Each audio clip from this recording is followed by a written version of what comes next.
Welcome to the Student Academic Learning Services video on first-degree equations. In this video, we're going to define first-degree equations, look at a couple of examples to see what first-degree equations look like, and then we're going to actually step through and solve a couple first-degree equations.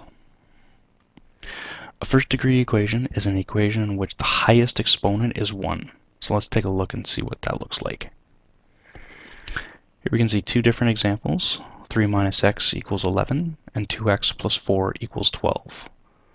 Both of these are examples of first-degree equations, and we can tell because the x variable doesn't have an exponent on it. And when a number or a variable doesn't have an exponent written above it, we can assume that there is a 1 there.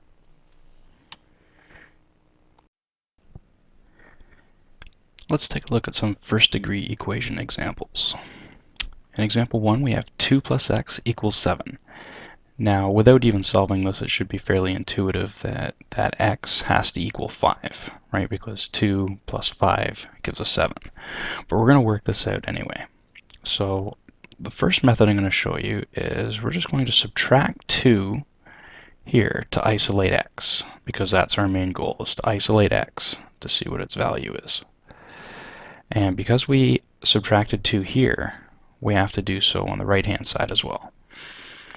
So these 2's are going to cancel. 2 minus 2 is just 0, leaving us with x equals 7 minus 2 is 5. Okay? So there's no surprises. We got the answer we were expecting. So that was one method. I'm going to show you a second method. Now we're going to just rewrite the question. And we can subtract 2 from both sides of the equation like this. This is a more top-down method, I guess you'd call.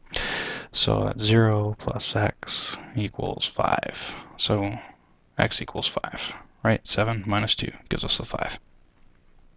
So those are just a couple different ways of solving an equation.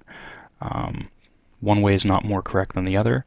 I prefer the more left or right method, I guess you'd call it, as opposed to the top-down method. Looking at our second example, we have 4x plus 6 equals 26. Again, we should be able to take a guess at what our value for x is, but we're going to have to solve this out. So we're going to subtract 6 from both sides. It's generally a good rule to start working with your numbers here that don't have a variable attached to it. See how that 4x has a variable attached to it? We're going to worry about that later. We're going to get rid of this 6 first. So 6 minus 6 on this side just cancels. So we're left with 4x equals 26 minus 6 equals 20. Okay? So you can see when we have a plus here, we subtract. Same thing over on the other side with the other example.